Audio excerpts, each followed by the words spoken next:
we're going to talk about the Rockets here first, because the Rockets have kind of cleaned house. It feels like their offseason is over, except for maybe one thing. They have re-signed Fred VanVleet to a 2-year, $50 million deal. They have re-signed Steven Adams to a 3-year, $39 million deal. They have brought back all of Jayshawn Tate, Aaron Holiday, Jeff Green. They have done the Kevin Durant deal for Jalen Green, Dylan Brooks, a first rounder at number 10 overall, and 5 second-round picks. Then right before we started to go live like an hour ago, we get the Jabari Smith extension news. 5 years, $122 million.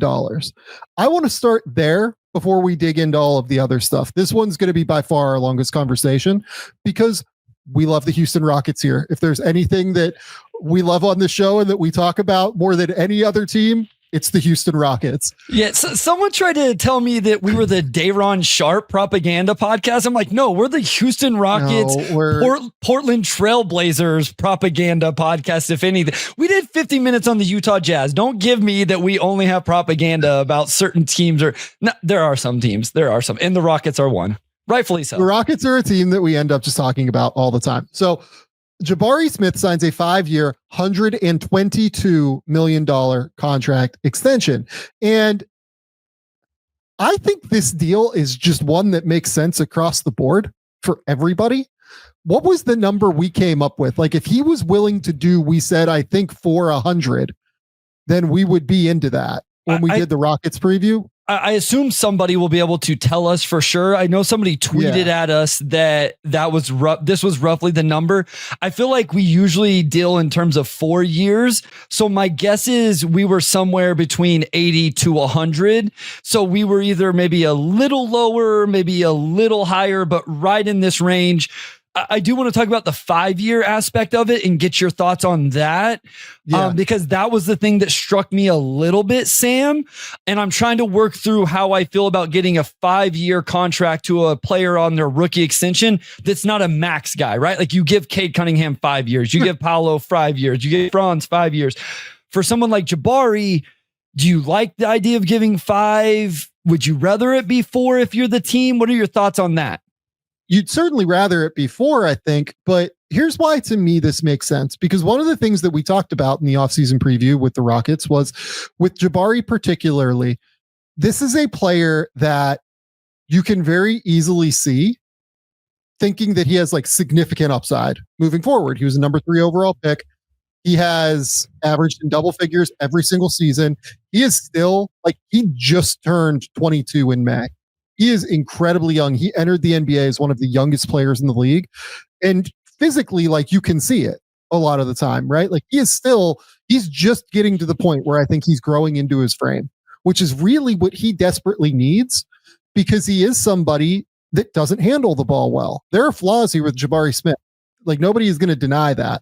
He is a flawed basketball player right now.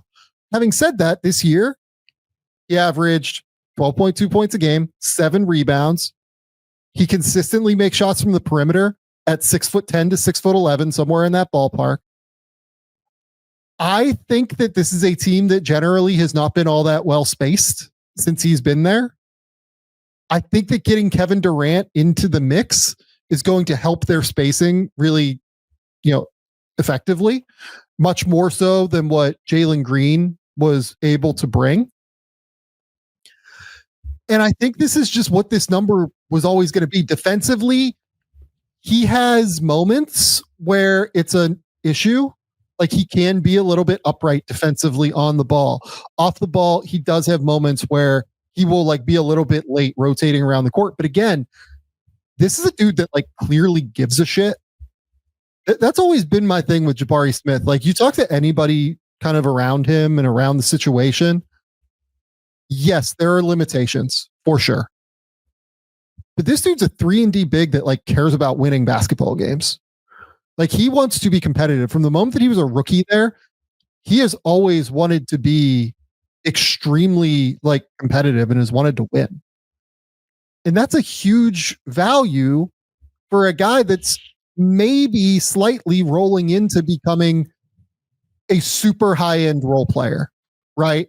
That might be what he becomes, right? There's still a chance that he's a little bit more than that. Like, I don't want to reduce him beyond what he's capable of, but he might be more of a fifth starter, which is what this money is, right? It's like really fifth starter money. And to answer your question on the fifth year, right? I think that if I was Jabari Smith with this contract, I would want to lock in as much money guaranteed as humanly possible, be it over 4 years or 5 years, whatever it is, right? My goal would be the top end number of guaranteed money, because if I go and I, for whatever reason, don't play well next year, I don't think that's going to happen with Jabari. I think he's at least going to be like a really good role player. But if I go in and for whatever reason, like it's just not meshing with Kevin Durant and Amen Thompson has completely like taken over my role and this, that, and the other thing, and Tari Eason's taken a leap, right? They have so many talented guys that I would just really want to make sure that when I've got a chance to sign a deal this summer, I want to lock in the highest number possible so that if it's 5 years, great. But I want to make sure I've made 9 figures. I want to make sure I've made $150 million over the course of my career, because I don't necessarily know what my role in the offense is going to be next year. I don't know how involved I'm going to be. I know I'm going to be on a winning team, which is what I've wanted, but I don't know what my role is going to be necessarily. I don't know what the counting stats are going to look like.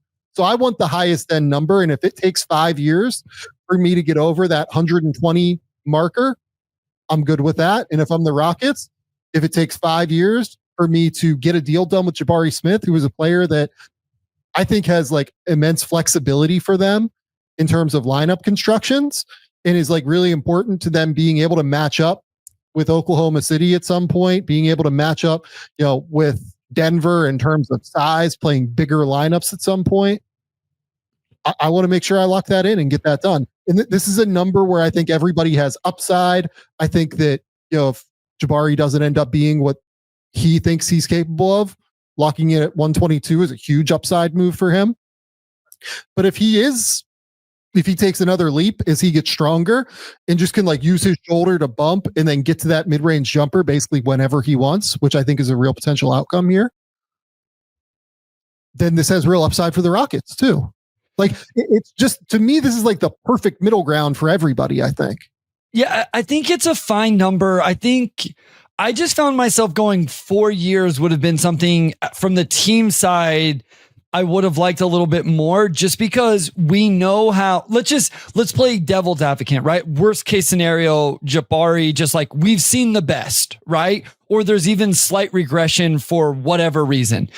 And it's like, okay, well, in 2 years, it's going to be hard to trade that potentially, right? Because it's still going to be $90 million left on it over 4 years, as opposed to if it's only a 4-year deal. I don't know. I haven't completely workshopped it. It just was like, that was the part that kind of took me a little by surprise. The more I thought about it, because at first it seemed like a big number, but the more I thought about it and you think about what the AAV is going to be, as you said, I think this probably is 4th or 5th starter. Now, if he ends up being like the 4th best player on their team, I think this is a really good contract. If he's the 5th starter, it's fine. If he's the 6th man, like if eventually you have to move him to the bench because you need something different because of whatever, like you're probably still okay with it. I don't think it's a value contract. It's probably okay. And then if he just like doesn't improve, right? Like ultimately a lot of these rookie scale deals that aren't the true maxes, that aren't the Cades, the Paulos, whatever, there's a little bit of projection. And so to me, my first thought when I saw this, I'm interested to see if you thought this as well, is Jabari's starting next year. Like Jabari Smith Jr. is the starter for the Houston Rockets in a lineup that is Fred VanVleet, Amen Thompson, Kevin Durant, Jabari Smith Jr., Alperen Şengün. Is that where your mind went when you saw this number, or no? That's where my mind went. I think he's starting because they went 2 for 1 in the starting lineup to get KD, right? Correct. Yeah. So you open up a spot in the starting lineup. I think that Jabari Smith probably starts. Okay. If you made me bet, I would guess that it's going to be exactly what you said. Fred and Amen in the backcourt, KD, Jabari, and Şengün in the front court. Yeah. I think that makes sense to me. And here's the thing. That lineup, to me, has a much better chance of mitigating Jabari's downsides as a ball handler, as a decision maker, things like that, than what it was when it was Dylan Brooks and Jalen Green. He doesn't have to make decisions, Sam. It's Jabari in that lineup. All he has to do is stand in the corner, knock down shots, rebound, and be a really good defender. Exactly right. And he's going to be, I think, very good at that. And the other thing too, I will say is like, I think he's gotten like a little bit better at attacking closeouts. It has to be in a straight line. It has to be, him just getting to like a specific spot, right? It's not like he's driving and kicking. It's not like he's making all these crazy reads and everything, right? I just think he's gotten a little bit better at where he's like, okay, someone's closing out on me heavily. I am taking 2 dribbles and getting to a pull up, or I'm taking 2 dribbles and making the super easy pass, right? Yep. Yeah. And that's what he's got to do, because that starting lineup is going to create those opportunities for him. I am with you. Like, Jabari Smith Jr. pre-NBA shot making was unbelievable. Like the film was ridiculous. Yeah. It was silly stuff, and it hasn't exactly translated at the highest of like the level that you would want yet. But I still think it's going to be there. And I think ultimately that's what has to continue to grow. The rebounding has been fine. The defense is maybe not as good as maybe I thought it was going to be, but I still think it's good. He's got to be upper 30s 3-point shooter. I'm just cracking up at Jabari taking a 3rd dribble was maybe the worst play in the NBA last year from Sadolphus. I agree. Got to keep him to 2. Yeah. It's 2 dribbles, pick it up, shoot or pass. That's it. That's what he's got. But to your point on making open shots this year, right? 38% off the catch this past season on 3 attempts per game. No, sorry. That's way fewer. He was 38% on nearly 4.5 attempts per game. And on unguarded shots, he hit 40% from 3 last year. If he gets unguarded threes, he's going to drill them. Like, I think that this is a completely reasonable contract. And the best way that I could frame this is that in 2 years, Jabari Smith is still going to be 24 years old with 4 years and God knows how much money left on this contract. I don't know how they're structuring it necessarily. Is it going to be, even money throughout, descending, ascending, whatever? He'd then have 4 years and let's call it 97 million or something on this deal remaining. That's such a tradable contract. I think there are so many teams that would take a bet on a 24-year-old who's 6'10" and can shoot like this and has like real defensive swing upside. And for people who I know like percentage of the cap stuff, I'm just looking at Spot Track and they have it at 21 million and 26, 27 and then ascending. And it's essentially 12% of the cap throughout the life of the deal. So, I mean, we're not, what's the non-tax MLE? That's like 9% of the tax or of the cap or something like that. So he's only a touch above what the non-tax MLE is going to be moving forward. Yeah. So, I mean, and again, I just throw those numbers out to help people understand why it's helping me understand as well, right? Like we're all having to adjust to these numbers as the salary cap is going up. And sometimes I throw out those numbers to help me kind of see it and visualize it and understand it also. The other 2 moves that we haven't talked about, since the Rockets have done these, we talked about the Kevin Durant move, obviously, but the thing we haven't talked about are Fred VanVleet doing 250 and Steven Adams doing 339. I mean, first and foremost, like shout out the Rockets fans that yelled at me when I said I thought it was going to be like 390 to 300. I mean, you guys were right. Fred ended up being, I thought that he would end up having enough of a market to where something a little bit more substantial than 225 or 250, 25 per was going to be doable. And I was wrong. I thought that, I was very clearly wrong about that. I know that Fred didn't have like his best shooting year, like very clearly, but he's still an awesome basketball player. And we saw it in the playoffs, right? Like he was their best backcourt player in the playoffs by far, realistically. 19 points, 4 rebounds, 4 assists, shot 43, 44, 100 from the line, didn't get to the line crazy amount of times. But in the regular season, obviously shot 38, 35% from three, and 80% from the line. The thing is, though, still, they are so much better of a team when he's on the court because he's really good at communicating on defense. He's really good at fighting over screens. He makes life for everybody on the court easier because he makes very quick decisions on the court. So, yeah, I think that this is a home run deal for Fred VanVleet too, getting him on 250. Yeah, I mean, I think this is a really good deal for the Rockets, right? Because the number was, what was the number before this? 40 something, right? It was like 46. Yeah. He was never going to be on that. Yeah. No, for sure. But I mean, essentially they took 46 and just, spread it out over 2 years. I mean, that's ended up being a really good situation for Houston. And, this is why those club options, we'll talk about those later with the Oklahoma City Thunder. When you go to Spot Track, if you see red, that means club option. And you'll see some teams that have a whole lot of those and use them a lot in negotiations. This ended up playing out well for Houston. I feel like for the most part, they've gotten out of Fred what they wanted, right? Like what they signed up for. Oh, completely. And then now you get him on what I think is a very reasonable deal. I will say, I saw some of the comments, like whenever you threw out the 30 per year, and people were saying like, oh, he's a non-tax MLE guy. Like, I mean, it was just very like, it swung. He was always more than that. Yeah, like, that's Fred VanVleet on any impact metric the last 5 years of his career. Plus 2.9 EPM, 7.6 wins. 2021, plus 3.8 EPM, 8.8 wins. 2022, plus 3.4 EPM, 11 wins. Again, 2023, plus 3.4 EPM, 11 wins. First year in Houston, 2024, plus 3.8 EPM, 12 and a half wins. And even last year, in what people saw as a down year, plus 2.8 EPM, worth 8.4 wins in 60 games. Like, say whatever you will about the shooting. I'm not going to sit here and deny the fact that he had a poor shooting year last year. It's just that everything else that he does is so valuable. The fact that he limits turnovers in such a significant way is so valuable to what you do. I think that he is a really exceptionally valuable player for this team, especially with Kevin Durant coming in, knowing that Kevin Durant's going to need the ball in certain spots. Yeah, I mean, I think his load offensively is actually going to go down now. Like, you can just trust Kevin Durant's going to make plays. Amin is only going to take more and more usage.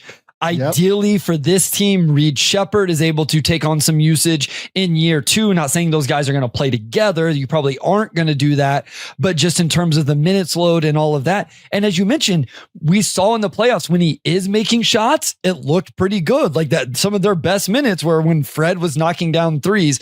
And it's a 2-year deal. I think this is an awesome deal. Like, at the end of the day, whatever we predicted, whatever, anybody else, I think ultimately once we see the numbers, and we talk about this all the time, we love just analyzing things that have actually happened.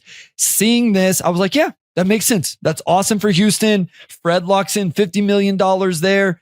And he's on a team that's going to compete for a title. Like, I think, I mean, they're not the favorites, obviously, but they're going to be a team that's mentioned whenever you talk about, hey, who's a dark horse in the West, or who may compete in the West, who could surprise. Houston's going to be a fun name to bring up and talk about. I do think we talked about the Steven Adams deal, but again, just to note, getting Steven Adams at just like slightly below the mid-level, it's a home run. And descending contract for Steven Adams. Yeah, like this is absolutely a home run across the board for this to happen. If he hit the market, he was getting the full mid-level from somebody. Like there's zero questions asked here. If he hits the market, given the way he played in the playoffs, he was getting the full mid-level from somebody. He was fantastic in the playoffs. He gives them, again, such a significant value add in terms of lineup structure that they now have figured out how to play this Alperin at the 4, Steven Adams at the 5 zone defense lineup. And do you know what makes it easier to play zone defense now, Bryce? Having a 7-foot dude with a 7'5" wingspan on the back line who's flying around with his length, being able to cover all the ground in the world in Kevin Durant. And then do you know what else makes it easier? Amin Thompson up top or wherever you want to play him. I was going to say, correct. Between Amin, Kevin Durant, and Jabari, and just think if you got a lineup with somehow if you could get Tari out there as well, like if you wanted to play small or something, or I don't know, play him in as the point and then KD at the 2 or something. Like there's a lot of really fun lineup construction. This is why we're going to talk about Houston all the time this offseason. Can I throw out one thing real quick on the lineup side? I do wonder if they need one more player. Cause like, I love the starting lineup. Let's go all in on Reed Shepherd. Do you want guard or like wing? I think it's a wing because you have Reed, you have Tari, you have Steven Adams. Who's my 9th guy? Like, is it Cam? Is it somebody else? Like, am I crazy here for feeling like all of a sudden a team who we always talked about depth? I want to know who the 9th and 10th guy, the 10th guy for the regular season, not as much the playoffs, but I wouldn't mind having another wing that I really believe in. I hope it's Cam. For just like, I loved Cam Whitmore, in that class. But if it's not, then do they make a move for one? Is there a name? Like, do you agree with me at all? Like, do you see what I'm seeing here? So I agree with you. And that's why Jake Fisher has connected Dorian Finney-Smith with Houston. Makes sense. Makes a ton of sense. Like, they're able to get him on like a 330 deal, something like that gets him locked in at double what his guaranteed value was by declining that option. They still have the full mid-level to spend, by the way. So like they can do more than that if they want to, but this is just a home run. This is the easiest choice in the world to me to go get Dorian Finney-Smith if I'm them. I think that they feel full confidence in Reed Shepherd to be able to step in and be the point guard. That's my understanding of where they're at on this. I would expect that that's what it's going to be. Is going to be something like Reed Shepherd there is the backup point guard. And still they have Aaron Holiday, right? Yeah, I like this. This is why taking care of guys, giving Aaron Holiday $5 million last year instead of the minimum, which is probably what he was worth going into last year if he didn't leave Houston, right?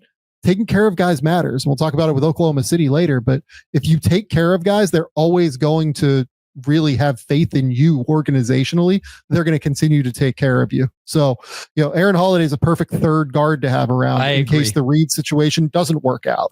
Yep. So I love everything that they've done here to be able to not only give themselves lineup flexibility with going big with Jabari Smith at the 4, Kevin Durant at the 3, Şengün at the 5, or you can go supersized with Kevin Durant at the 3, Steven Adams at the 5, Alperen at the 4. You can go super small. You can go KD at the 4 and Jabari at the 5 if you want to, in lineups where you need to be able to do that. You can go Tari at the 3 if you want to. Tari Easton's still on this roster, and I would assume we're going to get an extension for him at some point, right? This is as good as you can do it, I think. They, to me, are very clearly right now my number 2 team in the West. Sure. I will just say that up front. We'll see what some of these other teams do. It's totally possible that it changes. And by the way, they do have one more thing here from Bruin. Shout out for the super chat. Love the show. You guys are the best. Where do you stand on Cam Whitmore since you're high eval on him? Still high on him, or does he need a new team? Look, I fucked up the Whitmore eval just like 100%. Like, I'll say that. Just in terms of having him as high as I did, in terms of the upside, I wouldn't have him that high at this point. I would have him based off of the way that I eval now versus the way I evaled in 2023. I would have probably had Cam more at like 8 to 10. I would say. I really believe in the upside. I really believe in the athleticism. I really believe in just the physicality and the strength he possesses. I don't think we're going to see it in Houston, which I would imagine is probably why, it seems like there's some traction, based off of reports for a trade here. And if I was another team, I would absolutely take a flyer on this. Like, I no question to ask. Like, if I was a rebuilding team, if I was Brooklyn, I'm absolutely doing this. Like, this is a no brainer to me. If I'm Brooklyn, like, I'm giving up, whatever the best second round pick I have is to get Cam Whitmore. And I feel great about it. Yeah, I agree. He probably doesn't need to go to another team that's competing right now. It seems like he needs some leash to grow and figure things out. It doesn't mean he just gets freedom. Obviously you still got to coach him up and harness him and all of that. I still believe in the scoring potential. Like, I still believe he's going to be able to score the basketball. Listen, I know like all of the assist percentage stuff, like the analytics people will tell you he was never going to make it because it was the lowest assist percentage in the history of the world and all of that. And like, fine. The dude honestly, I will say, like, that's probably where I fucked it up. on the eval. Like I thought that the feel was slightly better than what I thought the feel had a chance to be slightly better than what it is. Yeah. And I think I remember having this conversation with somebody. Let me look up real quick. Yeah, he averaged a steal and a half. So then it was like, okay, well, it isn't defensive disruption? Isn't there some feel and anticipation and stuff to that?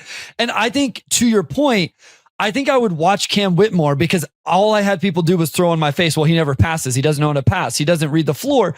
And so I would just look for, well, like, no, he passed the ball there. His teammate just missed the shot. He passed the ball there. Do you know, it's a little bit problem was here, it's what I did with Ace Bailey this year as well. Maybe this is going to be a lesson for me to learn. Yeah. The real problem here was he played for Kyle Neptune, and I just know how bad Neptune is and was as a coach. And I was like, oh yeah, this is the Neptune issue. It's not a Cam Whitmore issue. Like, it's a Kyle Neptune issue.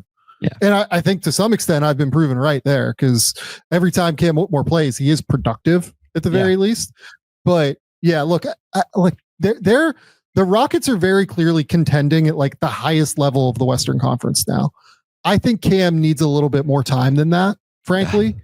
And I think it would make sense for him to get to a different team. My hope is the eval being wrong was he shouldn't have been that high because he was going to be a second team guy, where I thought he'd be able to come in, score the basketball at a high level and develop the defense as he goes. He may need that second team, which means for Houston, well, I guess they ended up taking him at 20, but anybody taking him where I had him ranked would have been a awful selection.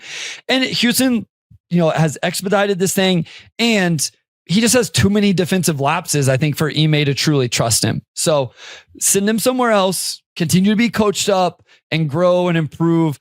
I'm not selling all of my stock, but as you mentioned, obviously there was some holes in the eval that you learned from.